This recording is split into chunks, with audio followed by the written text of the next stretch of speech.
मध्य प्रदेश के नीमच जिले में मौसम की अनुकूलता और किसानों की मेहनत से मालवा मेवाड़ की माटी ने इस बार बम्पर काला सोना उगला है। इस बार अफीम की क्वालिटी भी बेहतर रही और उत्पादन भी अच्छा हुआ है। अफीम के बेहतर उत्पादन होने से इस बार किसानों के अफीम पट्टे निरस्त होने की गुंजाइश कम लग रही है। अफीम उत्पादक जिलों में नारकोटिक्स विभाग द्वारा अफीम तौल की प्रक्रिया पूरी कर ली गई है, तो वहीं सीपीएस पद्धति से डोडा तौल की प्रक्रिया 17 अप्रैल से शुरू कर दी गई है।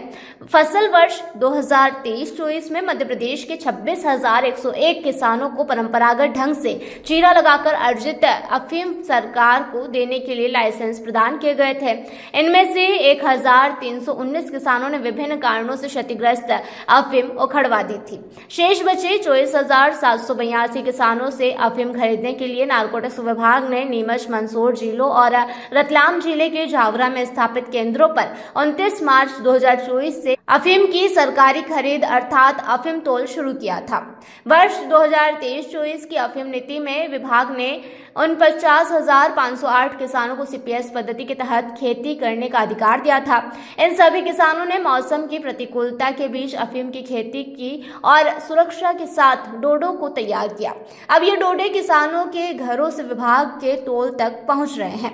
प्रथम खंड में 17 और 26 अप्रैल तक सीपीएस पद्धति के डोडों का सरकारी तोल चलेगा, जिसमें 198 गांव के 2,486 सीपीएस पट्टे वाले अफीम किसानों के डोडों का तोल होगा। बीते कल 32 गांव के 179 किसानों का तोल हुआ। आज 24 गांव के 246 किसान अपने अफीम डोडों का तोल कर पा रहे हैं, तो वहीं प्रथम खंड में सुबह 7 बजे से ही अफीम काश्तकार अपने डोडे लेकर तोल केंद्र पर पहुंच रहे हैं। तोल सुबह से शुरू हो जा रहा है, वहीं शाम को लगभग 5 से 6 बजे तक तोल की प्रक्रिया चल रही है। सीपीएस पद्धति में जो शासन के नियमानुसार है वो तोल हो रहा है और किसान ला रहे हैं और तुलवा रहे हैं। किस तरह से औसत वगैरह को लेकर क्या समस्या नहीं, अभी ऐसा कोई मापदंड तय नहीं है। जो किसान के जितना पैदा हो रहा है वो उस हिसाब से ला रहा है। यहाँ पर सुविधाएं वगैरह को लेकर क्या क्या ठीक है, सुविधाएं ऐसा कुछ भी नहीं, बढ़िया व्यवस्था है। किसान सीपीएस पद्धति से राजी है? सबका अलग अलग मत है। मैं तो खुश हूँ। लेट तो ना, जो गए साल के समय से चल रहा है। गए साल हमारा विज्ञान का 15 तारीख था, आज 18 तारीख लेट है। और इसी समय से किसानों की मांग तो ये रहती है कि जो तोल के पैसे है ना, उसके कम 200 रुपये देगी सरकार, तो 200 रुपये में उसकी लागत भी नहीं पड़ती।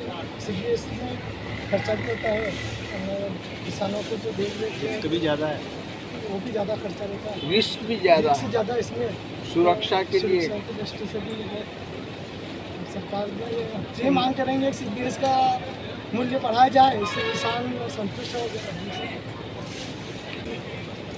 तो हर भाई होता है, चुनाव आता है तो मुद्दा तो रहते ही है। किसानों की मांग है कि सीपीएस खत्म करके चुनाव पद्धति की जाए, ये किसानों की मांग है। जिनका बिल्कुल देने चाहिए, सरकार को देना चाहिए ना। अच्छे औसत दे रहा है उस किसान को वापस चोरी चीनी में पट्टे देने चाहिए किसान सरकार को। और यह है जो इसका मूल्य बढ़ा है 200 रुपये में किसान को कुछ भी नहीं मिल रहा है। भेदभाव नहीं होना चाहिए। कौन बोल रहा है? भेदभाव नहीं होना आगे चाहिए, आइए। सीपीएस पद्धति खत्म होनी चाहिए। अब बोलिए। सीपीएस पद्धति खत्म होनी चाहिए, भेदभाव नहीं होना, सबको चीरा लगाने की और कोई क्या कहना चाहिए? मुद्दा तो सर ये चलता है, हर बार चुनाव आते तो मुद्दा सर पार्टी उठाती रहती है, किसानों को पट्टे ये देंगे, नए देंगे, वो देंगे, सब कुछ करते हैं। तो किसान को सीपीएस पद्धति में जो मूल्य कम मिल रहा है उससे उसको बढ़ाया जाए। शासन की ओर से जो उससे मिले हुए सांसद जी ने उनको दिए, गवर्नमेंट ने दिए, ठीक है। सीपीएस पद्धति में सबसे काश्तकार को जो मांग रहती है इसका मूल्य बढ़ाया जाए। बस ये 200 रुपये जो शासन ये जो मिल रहा है इससे साल खर्चा भी नहीं निकलता है। अभी हमारे साथी किसान ने बताया रेट के लिए मेन समस्या रेट की है, बाकी कोई परेशानी नहीं।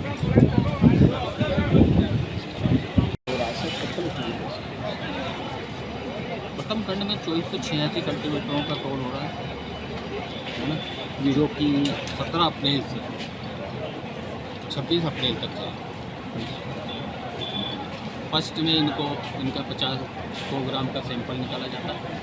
उसके पश्चात इनको अपने दिया हुआ बैग उसमें डाल के इनका तोल किया जाता है। तोल होने के पश्चात मशीन में डाल के पैकिंग करके फैक्ट्री गोडाउन में देते हैं। गाँव के और 179 जी कल्टीवेटर का तोल है। आज है हमारे पास में 24 कल्टीवेटर हैं, 24 गांव हैं और 246 कल्टीवेटर हैं जिनका आज तोल है। सर समुचित व्यवस्था किस प्रकार से है किसानों का लिए सब तरह से? किसानों के लिए सारी व्यवस्था की जा चुकी है। पानी की व्यवस्था, बैठने उठने की टेंट वगैरह और सुरक्षा के दृष्टि से सीसीटीवी कैमरे लगे हैं। नीमच से अब्दुल अली ईरानी के साथ विनोद गुर्जर की यह रिपोर्ट।